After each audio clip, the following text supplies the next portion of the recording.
Why do you feel empty even after you've eaten? The plate is clean. Your belly says enough, but your heart, it still aches, still reaches, still wanders. Maybe it was never about the food. Maybe it was about the silence inside you that's never been fed. Here at Lotus Light Teachings, we don't just talk about Buddhist wisdom. We live it. Through every breath, every bite, every story that brings you back to yourself. If you've ever eaten to feel loved, to forget, to quiet the noise in your mind, then this space is for you. Subscribe now, not just to follow a channel, but to begin a journey. Because peace isn't found in what's on your plate. It's found in how you receive it. And today, we begin with the hunger that lives beneath the surface. Let's begin. Part 1. The hunger we don't see starts not in the stomach, but somewhere deeper. A woman sits alone at her kitchen table. It's nearly midnight. The lights are dim. The hum of the refrigerator is the only sound in the room, like a low chant that never quite fades.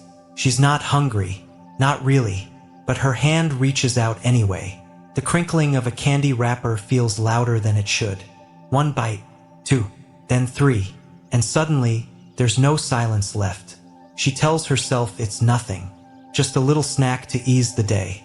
But if we could slow this moment down, pause the film of her life at this exact frame, we might see something tender, something honest.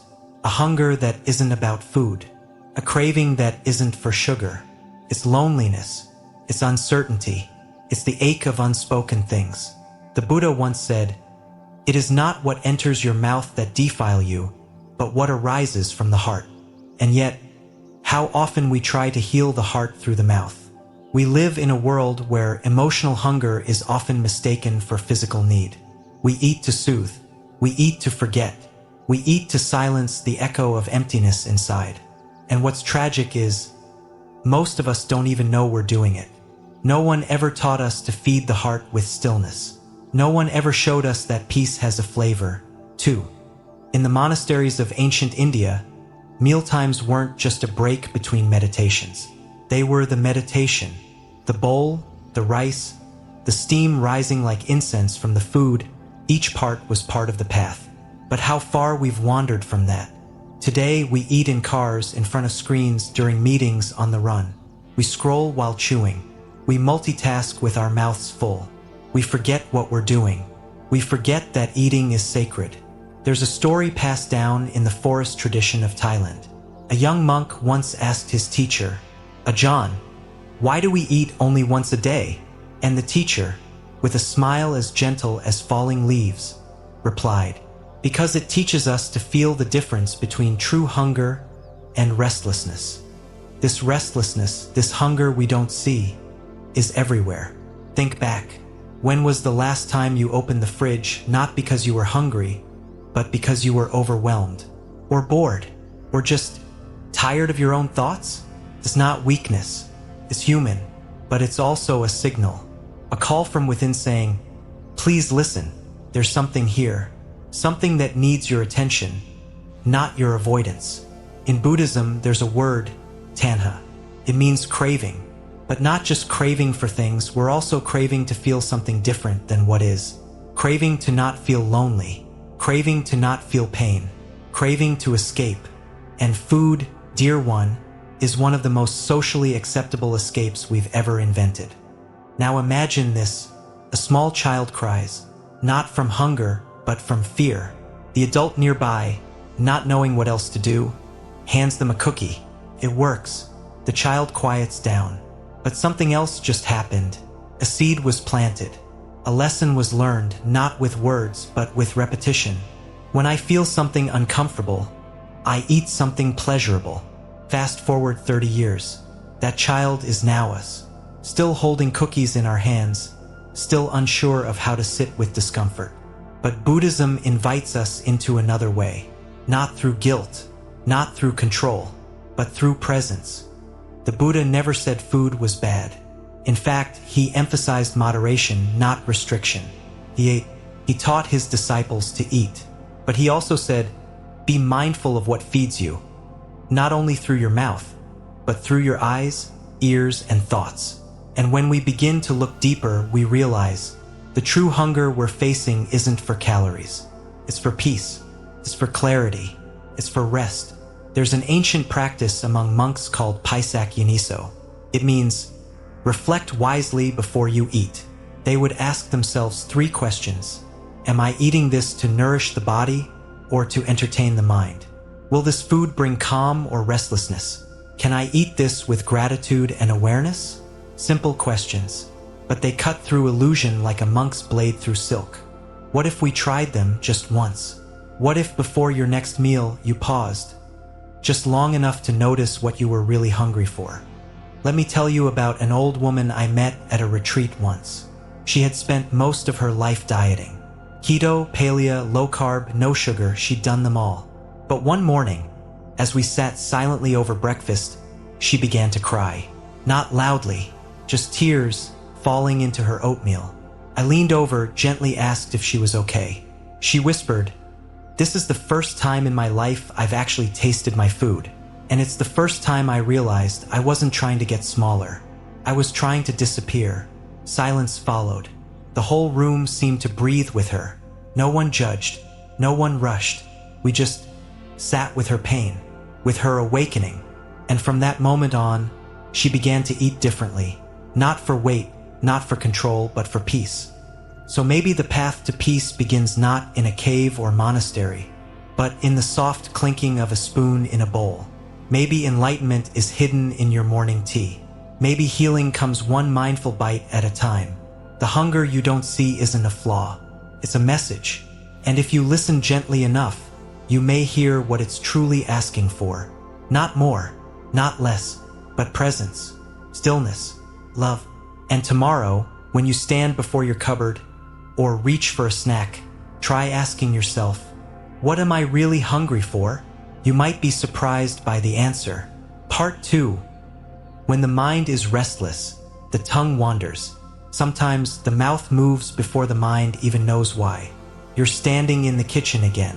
Not hungry, not full, just there. You open the cabinet, then the fridge, back to the cabinet.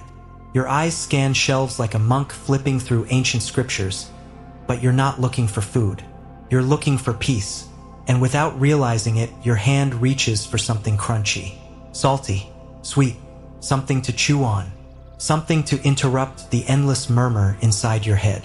Why does the tongue wander when the mind can't rest?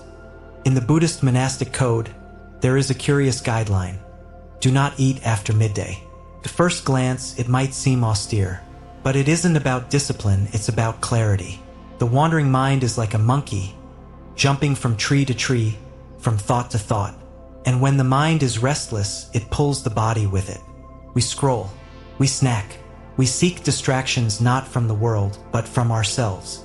There's an old saying in the Zen tradition, when the mind is silent, the body becomes still. But when the mind chatters, the body fidgets.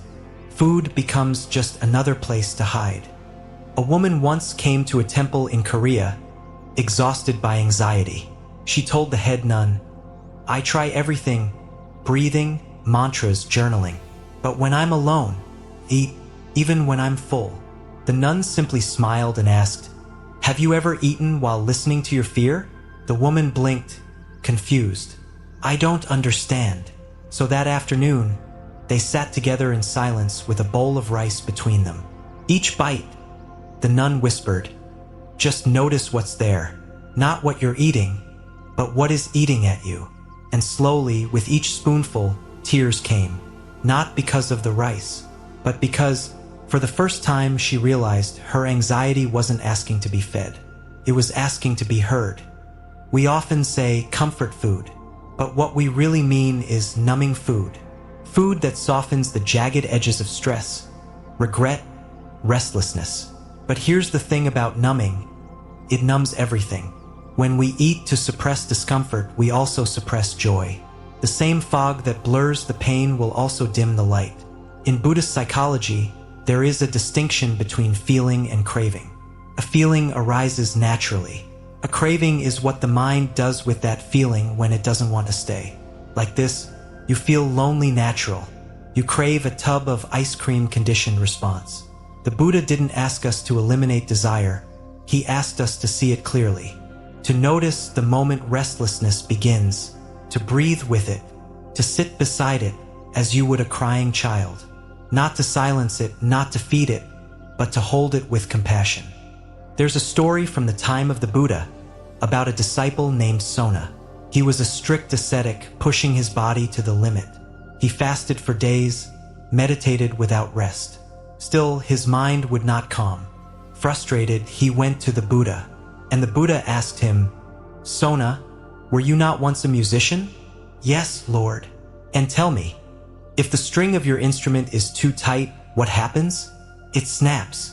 And if it is too loose, it does not play." The Buddha smiled. So too with the mind. Not too tight, not too loose. Find the middle way. Now imagine this. You're in your home, alone. It's been a long day. Your mind races from task to worry to what if. You open the fridge. You reach for something. But this time, instead of eating right away, you close the door. You pour a glass of warm tea. You sit down. And you ask, what is it that I'm really trying to soothe? Maybe it's a conversation you never had. Maybe it's a fear of being forgotten. Maybe it's just the ache of having no one ask how you are. Whatever it is, it's okay. You don't need to fix it. You only need to feel it, to welcome it as you would a tired traveler arriving at your door. This is the beginning of mindful eating, not with the fork, but with the heart. Monks and nuns often eat in silence, not just to be polite, but to truly taste. And not just the food, but the mind itself. In that quiet, they listen. Is the food a need or a disguise? Is the hunger physical or emotional? Is the act of eating healing or hiding? You can try this too. Next time you find yourself standing in the kitchen, restless and searching, pause. Place your hand gently over your belly. Take one slow breath and whisper to yourself, "I see you, dear one. I see the hunger behind the hunger." One final story. A young man once asked a Zen master, "How can I stop overeating?" The master served him a bowl of soup. "Eat," he said, "but chew each bite until it disappears." The young man obeyed. The soup cooled. He chewed slowly, deliberately. After 20 minutes, he was halfway through. Suddenly, the craving vanished, and he laughed. Not because he was full, but because, for the first time, he realized he didn't need more food. He needed more presence. When the mind is restless, the tongue wanders. But when the mind is calm, even the simplest food becomes a feast. So ask yourself, before you eat, where is your mind? Before you chew, what are you chasing? And before you reach for another bite, what are you running from? There is a stillness deeper than fullness, and a peace more nourishing than any meal. May your next meal not just fill your belly, but return you to yourself. Part 3. Calming foods, soothing souls. Peace has a taste, but not the taste you might expect. It's not rich, not spicy, not loud with sugar, nor screaming with salt. It's warm, gentle, subtle, like a breeze through bamboo leaves. In Buddhist monasteries across Asia, from the snowy hills of Dharamsala to the quiet forests of Thailand, the daily meals are simple, often the same day after day. A bowl of rice, steamed greens, maybe a few beans, sometimes a clear broth, rarely more. Yet monks don't complain. They eat slowly, mindfully, and when you look closely into their eyes after such meals, you see something we all long for: stillness. We're taught that food is about nutrition, or pleasure, or even status. But what if food could be medicine for the mind? In Buddhist healing traditions, especially those influenced by ancient Ayurvedic wisdom, there is deep attention paid to how different foods affect the states of consciousness. Not all food is equal in this regard. Some foods agitate the mind, some foods numb it, and some gently lead it home. Let's walk through them together, not as a list of rules, but as an invitation. 1. Warm, soft grains, like brown rice, oats, and millet. These are the peacemakers of the food world. Think of a bowl of warm porridge in the early morning, steam rising like prayer smoke. You hold it in both hands.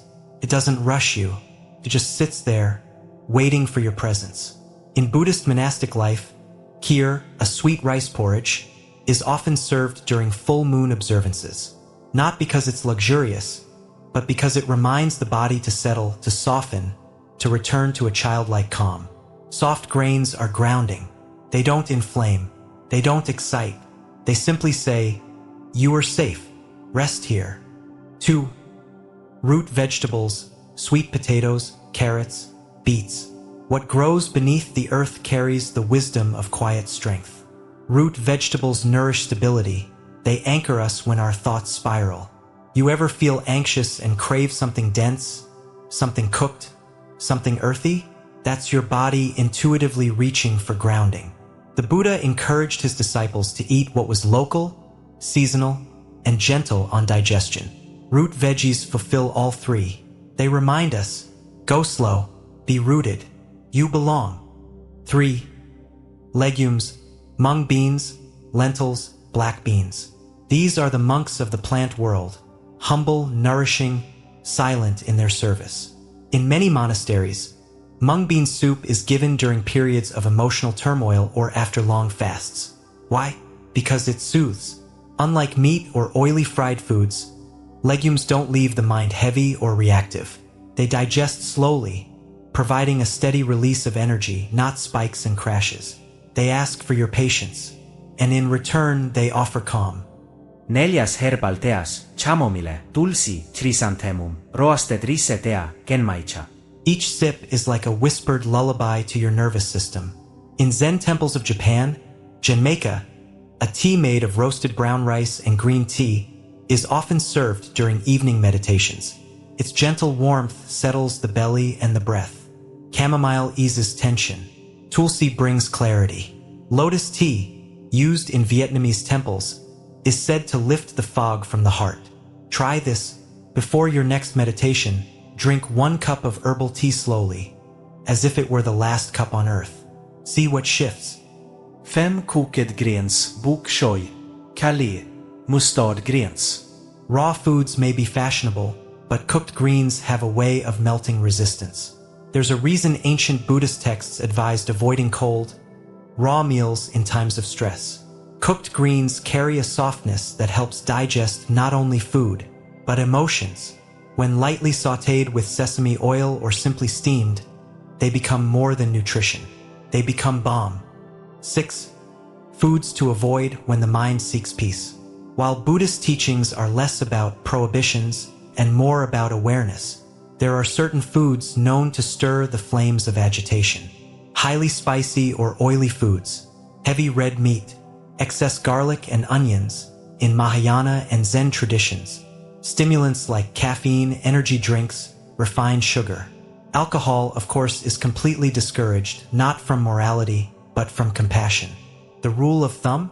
If a food makes your thoughts louder, your sleep lighter, your cravings sharper, it's not peace food. It's disturbance disguised as pleasure. But here's something important. Peace isn't just in the food. It's in the way we prepare it. A simple bowl of rice, if cooked in resentment or haste, carries that energy. But the same rice, made with reverence and care, becomes sacred. In the Plum Village tradition founded by Thich Nhat Hanh, there is a practice called cooking meditation. Each chop, stir, and sprinkle is done slowly, with half a smile, as if offering alms to the Buddha himself.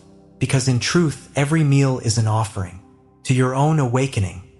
A dear teacher once told me, the most healing meal is not the most expensive or the most exotic. It's the one made in love, eaten in silence, and received in gratitude. You don't need a special kitchen. You don't need expensive ingredients. You only need presence. Even if it's just a cup of warm rice and a few sautéed greens, if you eat it with both hands holding the bowl and your heart bowed in appreciation, that meal becomes a prayer. And the prayer sounds something like, thank you, Earth, for this gift. Thank you, body, for receiving it. Thank you, life, for this moment to be nourished in peace. So tonight, before you eat, choose just one thing to eat slowly. Let the flavor unfold like a lotus blooming. Let the heat sink into your belly like a sunrise. and let your mind rest, not because the world is perfect, but because, just for now, you are held. You are fed. You are safe. And this peace is enough. Part 4. The energy of food is the energy of thought. In a quiet monastery nestled deep in the Thai forest, there lives a nun known simply as Mei Chi Sopa, Gentle Sopa. She doesn't teach in grand halls. She doesn't give Dhamma talks. She cooks. Every morning before sunrise, she steps barefoot into the kitchen. The only sound is the hush of her breath and the soft rustle of robes. She lights a small oil lamp, bows once, twice, 3 times to the empty pots, and then begins her work. No radio, no chatter, just the rhythm of her chopping, washing, stirring. A kind of music, a kind of prayer. The other monks often say, "You can taste her silence in the soup," and they mean it, because food, like words, carries energy. And the energy that prepares a meal becomes the energy that enters your body. We often forget this. In our rush to eat healthy, we obsess over calories, macros, clean labels. But Buddhism invites us to ask a different question. What was the state of mind that made this food? This question, so subtle, can change everything. Think of a time when someone cooked for you with love, not to impress, not out of obligation, but with true care. Maybe it was your grandmother. Maybe it was a friend. Maybe it was yourself on a day when you finally decided to be kind to your own body. Do you remember how that food tasted? Now contrast that with fast food grabbed at a drive-thru, made by someone under pressure, tired, maybe angry. Same nutrients, perhaps. Different experience. Different vibration. In Buddhist cosmology, everything is mind and matter, namarupa. But the two are not separate. The mind shapes matter, just as the flame shapes the smoke. So when you stir a pot while stressed, when you fry while resenting the task, when you eat while scrolling through upsetting news, that energy becomes part of the food, and the food becomes part of you. One Zen master put it simply, "You are not only what you eat, you are how it was made." There's a story from the time of the Buddha. A wealthy merchant once offered a lavish meal to the Sangha, golden rice, rare spices, exotic fruits. But that night, many monks fell ill. When questioned, the Buddha didn't blame the food itself. He gently asked the merchant, "When you offered this meal, what was your heart doing?" The man, embarrassed, confessed, "I was angry that I had to give so much. I resented the cost. I only did it for reputation." And the Buddha replied, "Then that is what they consumed. Not only rice and ghee, but also your anger and your pride. Now let's bring this home. Next time you cook, pause for a moment. Ask yourself, what am I thinking while I make this? If you're rushing, if you're resenting the people you're feeding, if you're lost in worry, stop, take one breath, place your palm over your chest, and whisper, 'May this meal be an offering of peace.' Let your hands soften. Let your chopping become rhythmic, gentle. Let your mind rest inside the process, not to escape, but to arrive. This is no longer cooking. This is moving meditation. You don't need a temple kitchen to practice this. Even in a tiny apartment with cheap ingredients and little time, you can pour loving awareness into the simplest dish. Even reheating leftovers becomes sacred if you do it slowly, with the same care you'd use to cradle a child. Because the energy of food is the energy of thought, and the thought you hold while preparing it enters every cell of your being. Now consider the origin of your food. Where did it come from? Was it grown in harmony or exploitation? Was the animal raised with care or in fear? Was the farmer paid fairly or barely? In Buddhist ethics, there's a concept called right livelihood. It means make your living in a way that does not harm. But food is livelihood too. By choosing what to eat, you are voting for the world you wish to see. No one is asking for perfection, but mindfulness, not shame, but intention. Even small shifts, like buying local, choosing plant-based sometimes, avoiding food made through cruelty, can bring your meals into alignment with your values. And this alignment tastes like peace. There is a monk I met once in Northern California. He grows his own food behind the monastery. I asked him, "Why do you spend so much time gardening when there's so much Dhamma to teach?"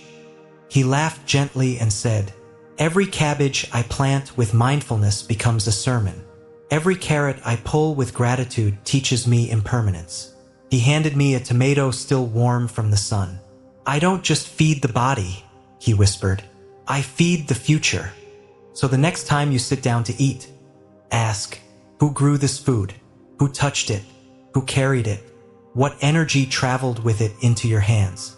And when you place it on your tongue, feel the story unfolding. Maybe this isn't just a meal. Maybe this is a chain of lives, of effort, of love, of labor, all converging into this quiet moment of nourishment, a moment where your body receives the world. And if you cook for others, whether family, strangers, friends, or even just your future self, remember this: the most healing ingredient is not turmeric or ginger or ginseng. It's intention. It's how your hands move. It's the softness of your gaze. It's the silent blessing whispered into the broth. When your thoughts are kind, your food becomes medicine. When your heart is open, your kitchen becomes a temple. And when your presence enters every grain, your meal becomes peace. Part 5. Chewing in silence. Healing the heart. There is a moment during every retreat, usually around day 3, when the silence begins to shift. At first, it feels like a weight, heavy, unnatural, uncomfortable. You can almost hear your own thoughts scraping against the walls of your skull. But then, one day at breakfast, it clicks. You sit with your bowl of warm oats, steam rising like incense. And instead of looking for conversation or something to distract you, you just sit. You raise the spoon, take a bite, and chew. No words, no rush, just chewing, just presence. And suddenly you realize this is enough. There's a teaching in the Plum Village tradition. Chew your food until your heart opens. Not because chewing itself has magical power, but because what we chew in silence, we finally taste. And not just the food. We taste our life. We taste our emotions. We taste the moment we're in without reaching for the next. In our world, meals are rarely quiet. We eat while watching, scrolling, driving, arguing. We chew while our minds leap into tomorrow or drown in yesterday. And in doing so, we miss the sacred that lives in a spoonful of rice. But in Buddhist practice, silence is not emptiness. It is a doorway into the rhythm of the present, the softness of being, the gentle presence that says, "You don't need to fix anything right now. Just be here." I remember once sitting next to an elderly man at a silent retreat. He must have been in his 70s. His hands trembled slightly as he lifted his spoon. He had a small bowl of soup, clear, simple, steam curling into the cold morning air. But what struck me wasn't the soup. It was how slowly he ate.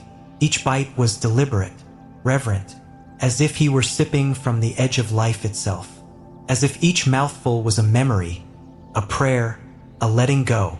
After the meal, I quietly asked him why he ate that way. He smiled, and his eyes shimmered. "Because for most of my life," he said, "I ate in war with my mind, with my body, with time. But now I eat in peace." This is the power of eating in silence. It isn't just about food. It's about ending the war inside. When we chew mindfully, we digest more than nutrients. We digest grief. We digest fear. We digest the undigested parts of our lives. In Buddhist psychology, there's a beautiful term, bhavana. It means to cultivate, not force, not chase, but gently, daily, tending the soil of the mind. Mindful eating is bhavana. Each bite is a seed. Each breath is water. Each moment of silence is sunlight. And slowly, something begins to grow. Try this if you like. Next time you sit for a meal, set down your phone. Turn off the TV. No music. No podcast. No background noise. Just you, your food, and the breath. Take one bite. Put your spoon down and chew. Not mechanically, but with curiosity. Feel the texture. Notice how it shifts as you chew. See if you can follow it all the way from tongue to throat to belly. Now ask yourself, what feeling arises as I chew? Is it comfort, boredom, sadness, gratitude? You don't need to change it. Just witness it. Let it unfold like steam rising from a bowl. In the Buddhist monastic tradition, eating is treated like a meditation. Monks eat in lines, in complete silence, bowls held with both hands, heads slightly bowed. Before eating, they chant, "I receive this food with gratitude. I take only what I need. I eat not for pleasure, but to support the path of awakening." You don't need to be a monk to do this. Even at home, with a sandwich in your hand, you can pause. You can bow inwardly. You can thank the earth, the rain, the farmer, the cook, even yourself. And in that gratitude, eating becomes not just nourishment, but a kind of prayer. One young woman told me, after trying mindful eating for just 1 week, "I used to eat to escape my emotions. Now I eat to meet them, and what I feared most was not how painful they were, but how tender." That's what silence reveals, the tenderness beneath the noise. So many of us carry a wounded child inside, one that was ignored, or rushed, or shamed. And when we eat in silence, with kindness, we are feeding that child. We are saying, "I see you. I'm not rushing you. You're safe now." And sometimes that's all healing needs. Not advice, not change, just silence, and a spoon, and a presence that says, "You matter." So try it, dear friend. Tonight, just one meal.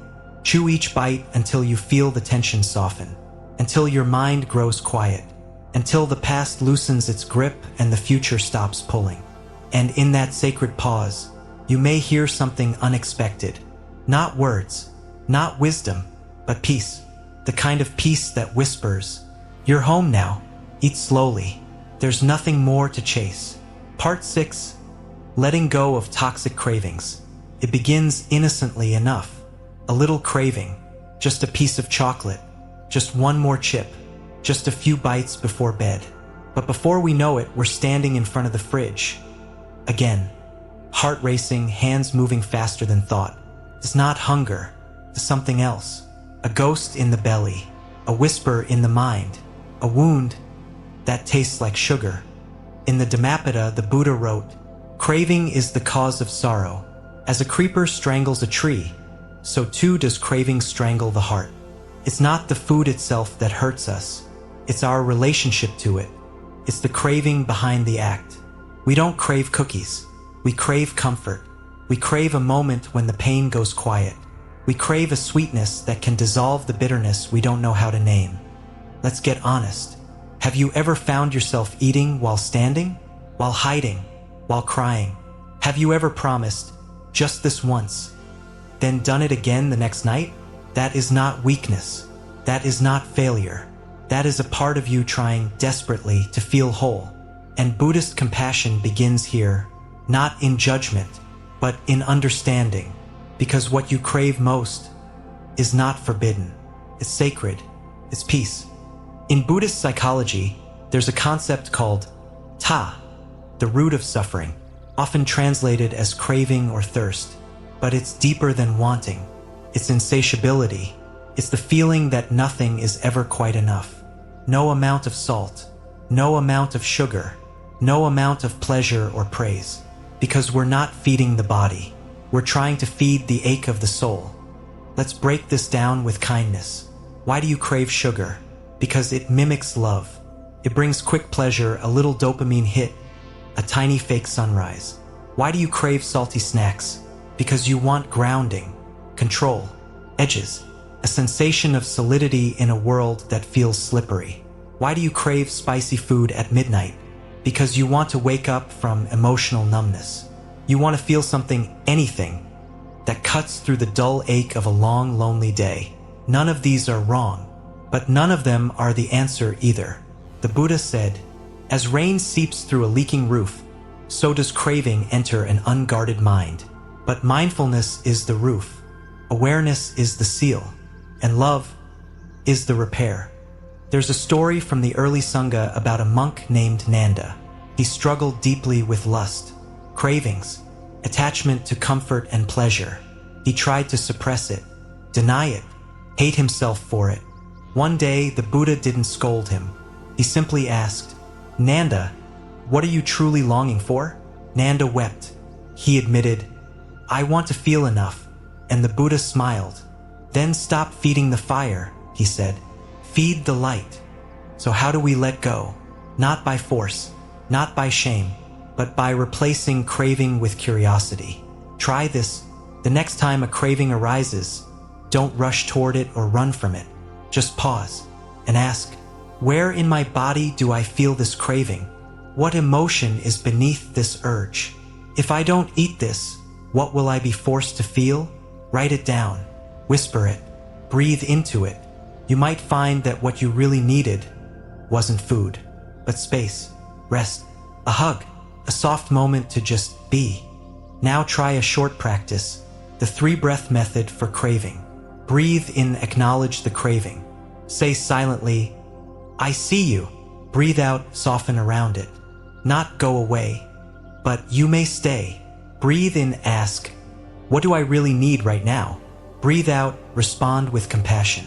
Maybe it's food, maybe it's rest, maybe it's just to be held inwardly.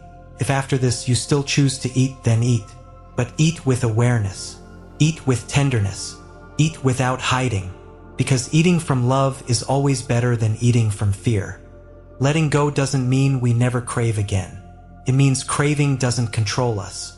It means we can look at the chocolate and say, "Thank you for the comfort you once gave, but I'm learning a new way now." It means we replace the habit of reaching outward with the practice of returning inward. One woman I knew used to binge every evening after work. She hated herself for it, tried every diet, every rule. But one day she tried something different. She lit a candle, made herself a cup of tea, put her hand over her belly and whispered, "Sweetheart, what are you trying to feel?" She cried, not because she was weak, but because, for the first time, she didn't turn away. And from that night on, her cravings didn't disappear, but they softened, and so did she. The Buddha said, "Freedom is not found in the object of desire, but in understanding the desire itself." So if you're struggling with cravings, don't try to kill them. Don't try to escape them. Sit with them, breathe with them, love them gently until they transform into something else. Because under every craving is a truth. You are longing to return to wholeness, and the path to that wholeness is already in you, in your breath, in your quiet, in the space between craving and choice. That's where freedom lives. Part 7, a bowl of peace. It's quiet now. The kitchen is still. The pots are clean. The phone is turned off. And in front of you is a simple bowl. Maybe it's rice. Maybe it's soup. Maybe just a few vegetables, steaming gently, sending up little clouds that disappear before your eyes. There is no garnish, no decoration, no photos to take, no one to impress, just food and presence. And for the first time in a long time, feels like enough. There's a temple in northern Vietnam where the nuns eat in complete silence. No one speaks, no one looks around, no one hurries. They hold their bowls with 2 hands, as if cradling something sacred. And when they finish, they bow, not to a person, but to the moment, to the earth for providing, to the cook for preparing, to their own hearts for being here. This is not a performance. It is remembrance, a remembering that eating is not separate from awakening, that every meal can be a doorway to freedom. We spend so much of life chasing flavor, craving intensity, searching for the next hit of dopamine. But what we truly long for isn't excitement, it's peace. And peace doesn't come from 5-star dining. It comes from simplicity, a bowl, a breath, a soft, open presence that whispers, "This is all you need." One evening during a retreat, a little boy, about 6 years old, sat next to me in the dining hall. He had a bowl of plain rice and steamed carrots. He looked around, watching the adults chew slowly in silence. At first, he seemed unsure, but then something shifted. He picked up one grain of rice with his fingers, examined it, placed it in his mouth, chewed. Then he closed his eyes and smiled. I whispered gently, "What are you thinking?" He whispered back, "This rice is soft like clouds." And in that moment I thought, maybe enlightenment isn't a lightning bolt. Maybe it's this, a child, a grain of rice, and the miracle of attention. The Buddha once said, "When we eat with mindfulness, we are not eating alone. We are eating with the entire cosmos." That rice came from rain, from sun, from soil, from hands that planted, harvested, washed, cooked. You are not just eating food. You are eating interbeing. You are eating the story of the earth. And when you chew slowly with reverence, you become part of that story. Here is a practice. You don't need a cushion, or incense, or a special mantra. Just this. Next time you sit to eat, before your first bite, place your hands around your bowl. Close your eyes and say silently, "Thank you, Earth, for this food. Thank you, body, for receiving it. Thank you, mind, for returning to this moment." Then eat, not to escape, not to numb, but to arrive. Let each bite be an invitation back to yourself. Let each chew dissolve a little fear, a little doubt, a little rush, and let your silence speak louder than any prayer. We've been taught that healing comes from action, but sometimes healing comes from stillness, from putting the fork down between bites, from letting the belly catch up with the heart, from realizing halfway through a meal, I am already full, not just in my stomach, but in my soul. That's what a bowl of peace tastes like. It's not a recipe, it's a remembering that you are alive, that this food is a gift, that nothing is missing, not in this moment. So tonight, before you sleep, ask yourself, did I eat with gratitude? Did I taste more than flavor? Did I taste life? Did I chew slowly enough to feel the breath in my belly, the warmth in my chest? And if you did, then you didn't just eat. You meditated, you healed, you honored the sacred in the simple. There is an old Zen saying, a bowl of rice is a sutra, not because it teaches doctrine, but because it teaches presence. So may your next meal be your teacher, not through words, but through warmth, through the way your hand holds the spoon, through the stillness between bites, because in the end, the greatest nourishment isn't what's on the plate. It's the way you receive it, and the peace you find there, quiet, humble, soft as steam rising from a bowl. That is the real feast. That is the Dharma. Sparkles, if the story nourished something in you, share it. And if you'd like to receive more moments like this, gentle, real, and rooted in the heart of Buddhist wisdom, consider subscribing to Lotus Light Teachings. The next bowl may change your day. The next breath may change your life. Imagine this, a bowl in your hands, steam curling upward like a prayer, and you, sitting quietly, not rushing toward the next thing, but finally arriving, right here, because peace doesn't come from having more, comes from needing less, from chewing slowly, from feeling the warmth of food, and the deeper warmth of your own presence. May your next meal be a meditation. May your next bite be a blessing. And may your next silence be the beginning of coming home. If the story touched something gentle in you, we invite you to subscribe to Lotus Light Teachings, where every word is offered as a soft lamp in the dark. You're not alone. You're on the path, and we're walking with you. Until next time, be well, eat slowly, and return to the peace that was always within you.